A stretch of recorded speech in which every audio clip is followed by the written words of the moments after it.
Because I've asked a rabbi before about skydiving, and he said, since the chances of actually dying, like I'm not just saying wingsuit, just like regular skydiving, since the chances of dying from like a chute failure are actually so small, it's not even considered a risk. Like it is a risk, but it's just not big enough to be like. Wouldn't swimming then be like against the Torah because like you could like swimming in the beach because you could get stuck in a rip current and like. No, but again, the first of all, I don't know where that rabbi got that. The statistics are very small of failure of skydivers. I mean, that's not exactly accurate. It's not exactly accurate, but put it this way: if skydiving was the only problem that Am Yisrael had, I wouldn't even mention anything about it.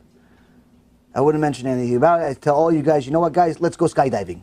Why? I'm never going to skydive. I'm scared of heights. But I'll tell you, let's go skydiving. If that was the only problem Am Yisrael had, I'd tell you, let's go skydiving. Why?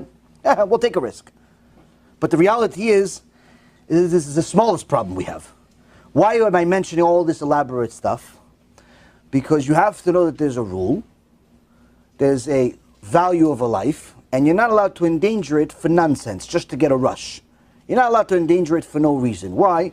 Because the biggest rush that you're supposed to have in your life is when you're learning Torah.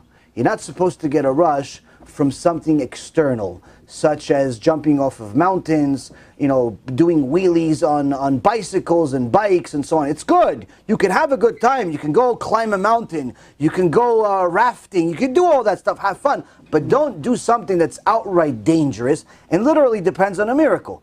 Value your life a little bit more than that. Value it as if you have 3, 4, 5, 6 kids waiting for you at home. Because technically, you have a lot more, even though none of you have kids here. At least the young ones. None of you have, hopefully. You have kids? None of you have kids that you know about yet. But anyway, point is, you don't have any kids, right? But you have to worry about as if you have 50 kids at home. Why? Because one day you're going to get married, B'ezrat Hashem. Right? You're planning to get married, or you're going to be single for the rest of your life? Single?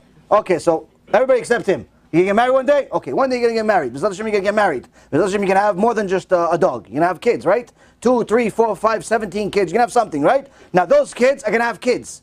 Those kids you have, they're going to also have kids. They're going to want the same thing as you. If Abba had 3, 4, 5 kids, then the kids are going to want 3, 4, 5 kids. So guess what?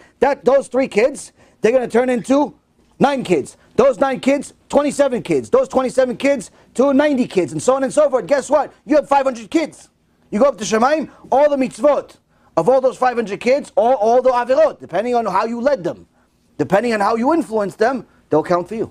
So you have to think about, wait a minute, am I willing to risk the mitzvot of 500 people that are going to follow me? Would I do it if I knew I have 500 little kids waiting for me at home? No. Okay, so why should you do it now?